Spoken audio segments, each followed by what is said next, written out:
गोटेगांव का वन विभाग परिसर में तिरंगे का अपमान किया गया। यहां भारत की आन बान शान तिरंगा कचरे के ढेर में डाल दिया गया।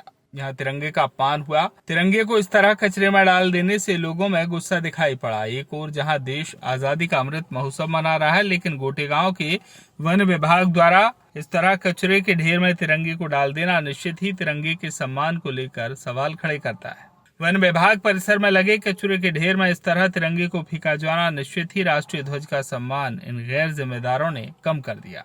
क्या इन्हें बताना पड़ेगा कि राष्ट्रीय ध्वज का सम्मान कैसे करना चाहिए? यहाँ कूड़े के ढेर में तिरंगा पड़ा हुआ था। जो ये सवाल खड़े कर रहा है, इन्हें शायद तिरंगे की महत्व का पता ही नहीं। निश्चित ही यह समाचार देखकर सभी को गुस्सा आएगा। लोग सवाल खड़े कर रहे हैं कि देश के प्रधानमंत्री से लेकर मध्य प्रदेश के मुख्यमंत्री तक घर घर तिरंगे की बात तो कर दी गई, लेकिन गोटेगांव वन विभाग के जिम्मेदार अधिकारी कर्मचारी है असंवैधानिक कार्य करेंगे। सभी को यही लगेगा कि तिरंगे का अपमान हो रहा है। जब उन्होंने तिरंगे को कचरे में पड़ा हुआ देखा तो वन विभाग कार्यालय पहुंचे, लेकिन वहां कोई जिम्मेदार अधिकारी कर्मचारी नहीं मिला। हमने कार्यालय में उपस्थित एकमात्र महिला हेड क्लर्क का ध्यान कचरे में पड़े तिरंगे की ओर दिलाया तो उन्हें विश्वास ही नहीं हुआ कि कचरे में तिरंगा फेंक दिया गया, और चपरासी से पूछने पर वह भी अनजान बन गए। मैडम बचाव करते हुए घबरा कर बोली, या बाहर से किसी ने फेंका होगा, लेकिन वन विभाग की बाउंड्री वॉल ही इतनी ऊंची है कि बाहर से तिरंगा आने की संभावना कम दिखाई पड़ती है। अब इस कृत्य को किसने किया?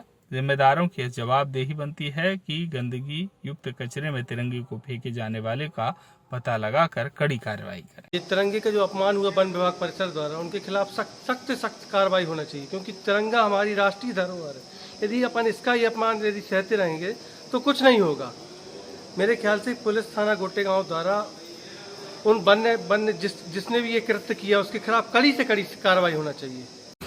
तिरंगा हमारे देश की आन बान शान है, जिसके लिए लाखों कुर्बानियाँ दी गई हैं। वही तिरंगे का अपमान आज हमारे यहाँ गोटेगांव वन विभाग परिसर में देखा गया है कि ध्वज एक परिसर में डला हुआ है और अधिकारियों का दिन भर आना जाना एवं वहीं रहना होता है, फिर भी इस तरह की लापरवाही नहीं करनी चाहिए। झंडे का अपमान हम सहन नहीं कर सकते हैं। ऐसे अधिकारियों को उचित कार्रवाई कर दंड मिलना चाहिए।